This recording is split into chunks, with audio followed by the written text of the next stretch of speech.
Good afternoon and welcome to the Highland Waves podcast, coming to you from Marshbrook Studios, located on a bank of the world-renowned Margaree River in Cape Breton, Nova Scotia, Canada. On Highland Waves, we feature stories about the people, the places, and about those who come to visit us here in Inverness County. I'm Pat Wall, host of Highland Waves. This afternoon's guest in studio is Michel Soucy. Welcome to Highland Waves, Michel. Thank you, Pat. Michel is a semi-retired professional photographer who now makes his home in Cheticamp, a community in northern Inverness County, Cape Breton. Where did life begin for you, Michel? Well, I guess at the beginning. Where? Well, I was born in a small village in Quebec, Valleyfield, and at about the age of 6, Mom and I had to depart the country, and we headed down to the U.S., where I was raised. That would be Detroit, Michigan. Oh, really? So we had to get away from my father and his family. That was a bad situation for mostly my mother at the time, but she felt that life would be better served if we got as far away as possible. And so up until the age of 18, that's where I was. And okay. You were educated there as well? I was. Okay. What inspired you to become a photographer? Wow. I ended up back in Montreal in the, probably around 1976, 77, and I ended up settling there for 25 years. I was at the end of a drinking problem that I had finally gotten on top of. So in 1984, I finally put the bottle down, and about a year and a half later, I ended up with a 35mm camera in my hand that I had picked up secondhand. Someone took interest in my photos at the time and suggested I take some courses. So I did. I followed up on that, and I studied 2 years in Montreal's Dawson Institute for Photography. Okay. After that, did you begin specializing in a particular photographic area? Oh, I didn't have a clue what I wanted to do. I knew I wanted to take pictures, but there were so many different fields, going to industrial photography, fashion photography, wedding portraits, whatnot. Yeah. During the end of my courses, I was invited by a professional lab that was functioning in the old Port of Montreal. They catered to other professionals and studios, film processing and printmaking, and they invited me down to work in their C41 lab, in their color negative lab. And so that's where I was for 5 years. Actually, in the lab, I was looking after other people's photos, yes, rather than taking them myself. But I was still dabbling on the side in black and white portraits at the time. Okay. So your first love is fine art photography, black and white. In the black and white medium. Yeah. What motivated you to expand beyond that?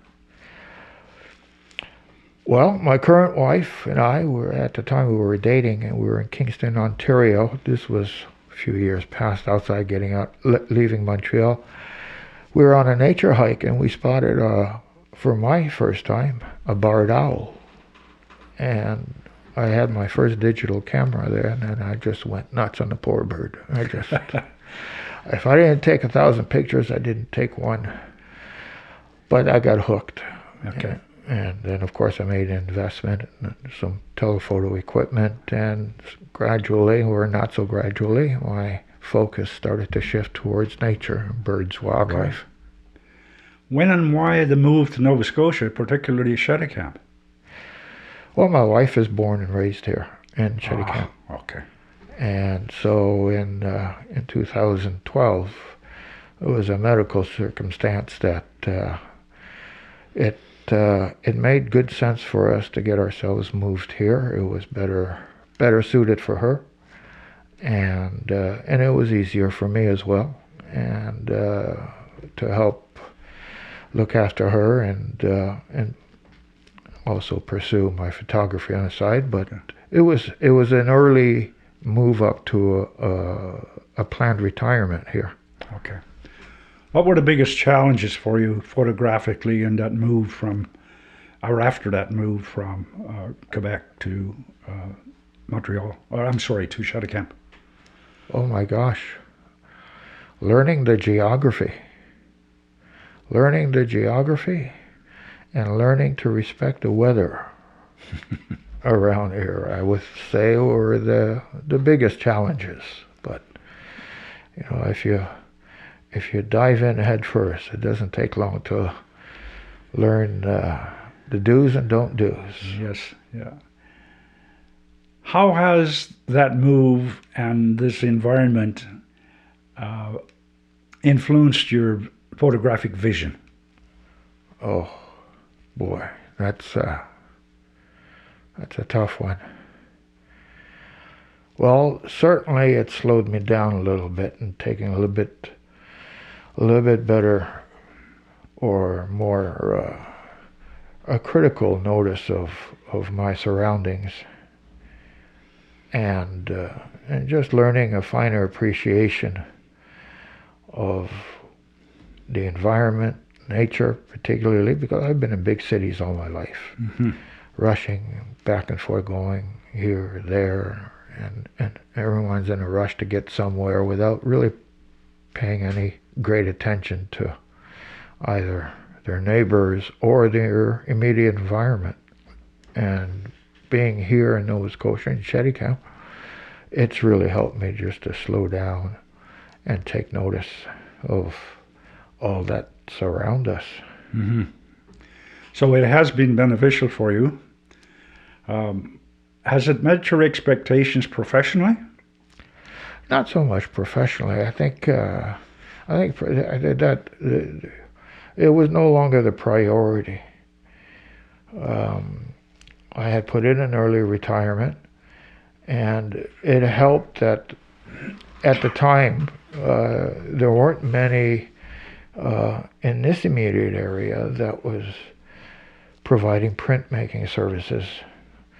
There were a few on Cape Breton Island, but in Cheticamp I could not find anyone who specialized in providing on-demand print, so I set myself up with a couple of printers. Not that I was eager to open a full-time shop of sorts, but enough so that I could be of service for those who were needing the service. Okay. Well, photography, like all areas of artistic endeavor, is often a difficult area to make a living, as you well know. What is the most important decision you made that helped you be successful in your photographic profession, especially with all of that competition that's out there? I guess the one main thing for me that was important is to stick to what I do well. And for a while I was providing family portraits, and I had a small studio set up in the back end of our garage. I had a room that was finished. But then the osteoarthritis made holding some of the equipment more of a challenge, and I started to see the impact that it was having on some of my work and my images. And so gradually I gave that up because I knew it was no longer something that I could do well and have confidence in, that I could deliver a quality product. Now, a lot of people would say, but they look really, really nice, Michel. We love the photos. But I could see the difference. And I always felt that if I lose the self-confidence in what I can do and what I do, it wouldn't be much longer before it would become evident to others as well. Your website galleries feature beautiful landscape, seascape, and wildlife images made here on Cape Breton Island. Is most of your work done here in Cape Breton now? It is now, Okay. yes. So you do have a studio is that still going on, or did you say that you were? I have a small gallery, a small private gallery that I Okay. maintain, and mostly I use it to showcase the various print mediums that I can make my images available on.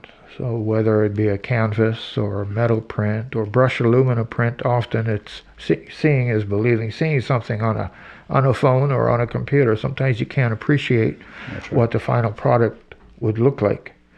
And also it provides an opportunity for people who are looking for a last minute wedding gift, birthday gift. They can drop by, I'll wrap something up, take it off the wall, wrap it up, and they can walk away with it. Okay. What about weddings, special events, photojournalism? Are you getting involved in that at all?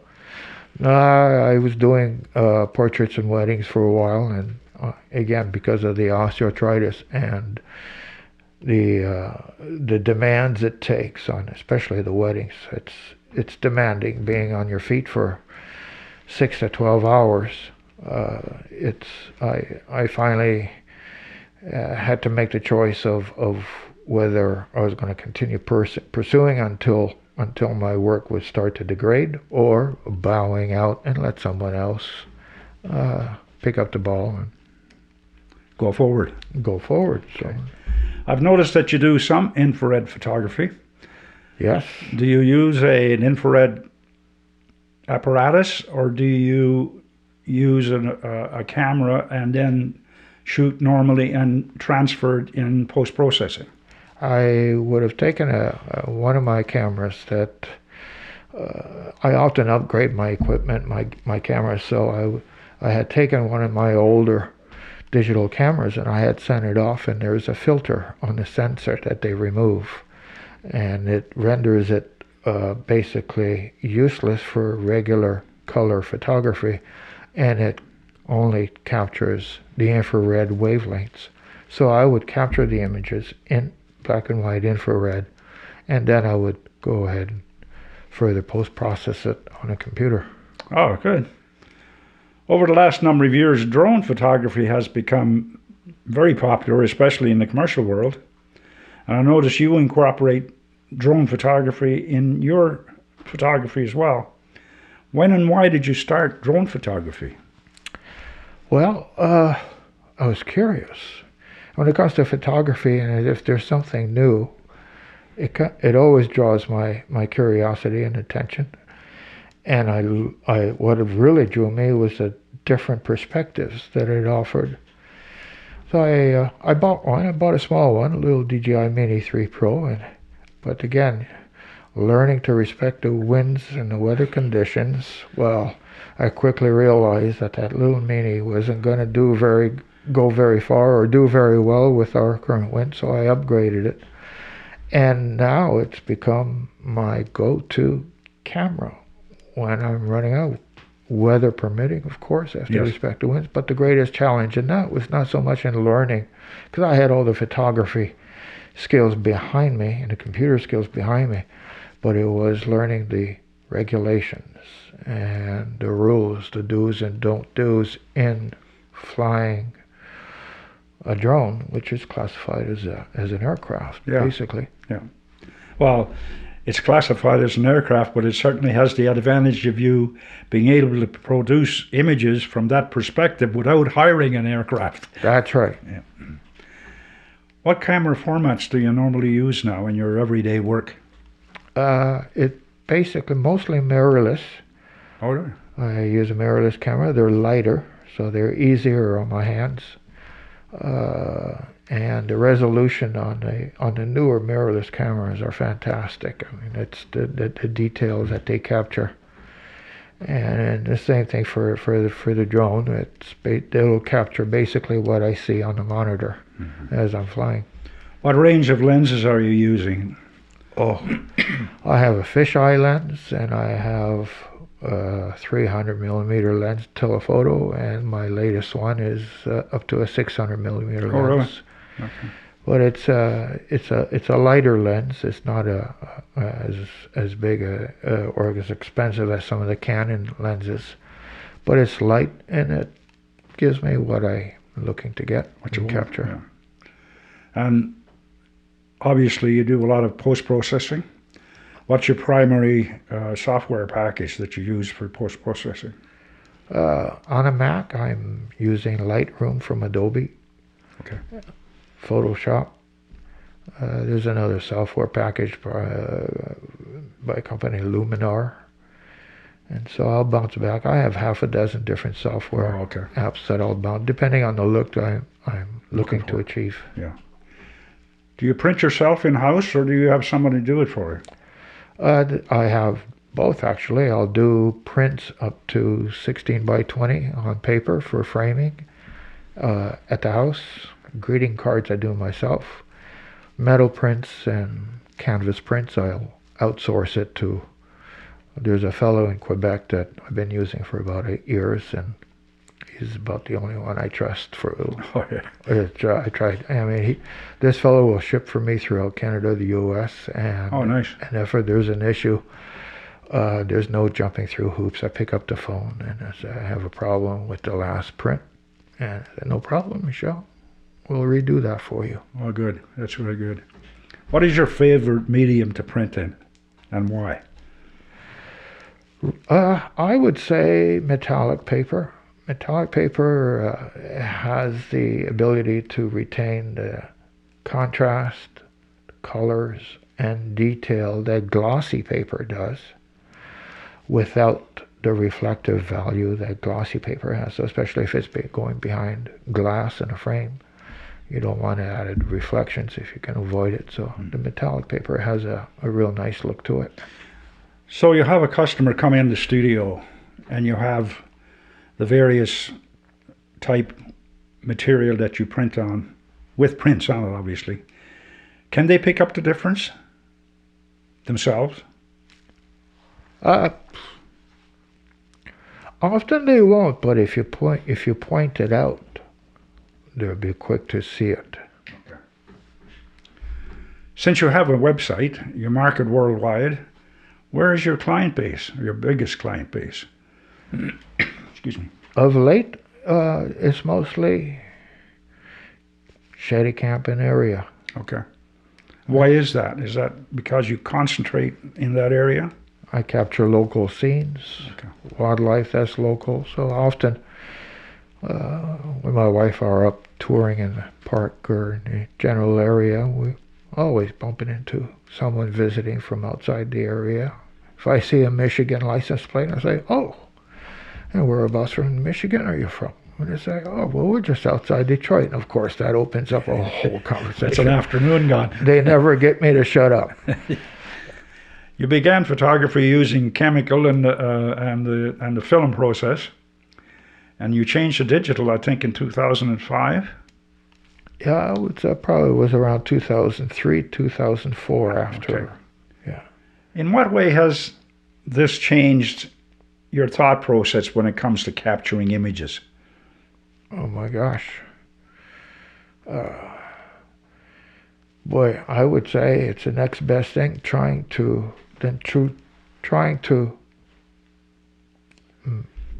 recall something that I saw 15, 20 years ago. Will I recall seeing what I actually saw at that moment? Whereas if I have an image of what I saw, it brings it all back immediately.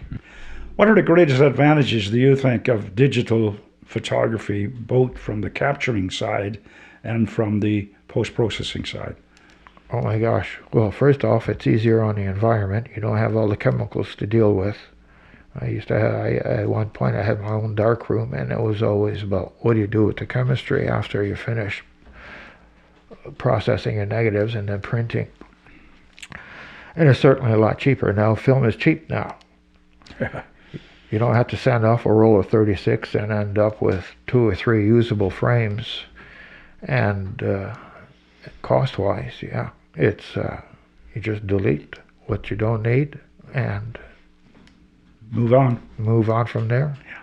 Although the technical area has helped tremendously, particularly in post-processing, do you think photography has become more a technical endeavor than an artistic endeavor since the advent of digital?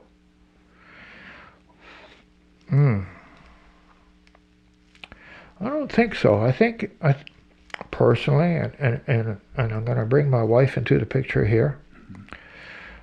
She has no real photography training or background in photography. But if I hand her the camera, she has an eye.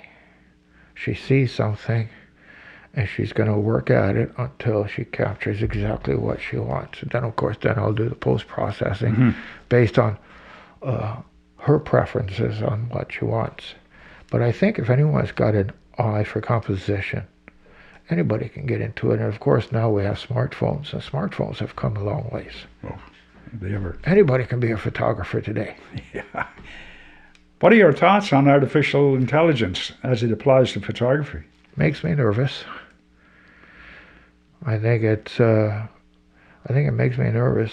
Just, broadly speaking, it makes me nervous. And it's hard to get away from it now, especially if you're doing your own post-processing. Even if you hold on to some of the older software.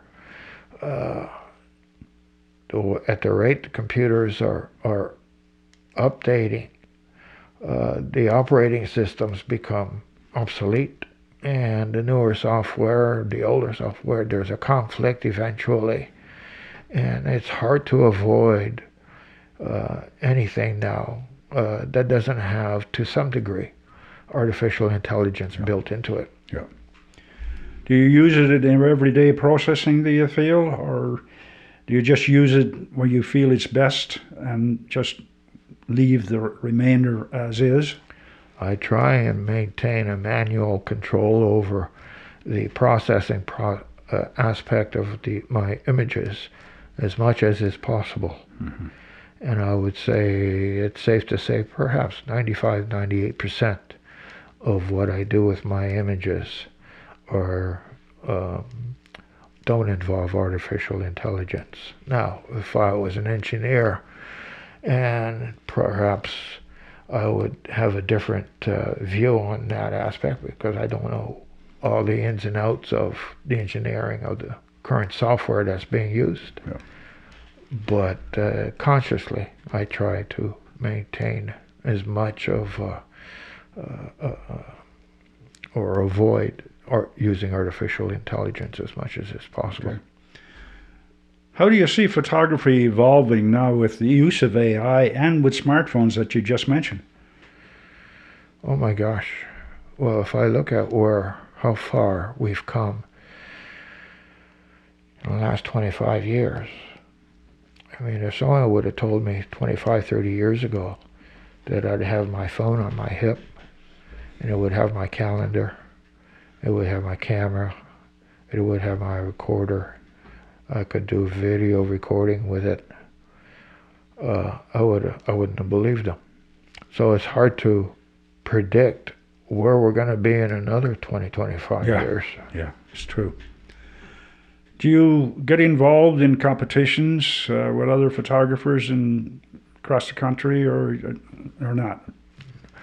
Not so much anymore. When we were in Kingston, Ontario, I belonged to a photography club. We would meet a couple of times per month, and we would have various competitions and group outings and have an exhibition. Not so much anymore, though. Oh, okay. Are there photographers whose work have influenced you? Oh, absolutely. Yeah. Yeah. Can you name a couple? Kristinsky, easy. Okay. I mean, the dedication that he has, and the love of his art and what he does. I mean, it speaks for itself. Yeah. Is there an image or a project that has particularly meaningful thoughts for you that you've done yourself?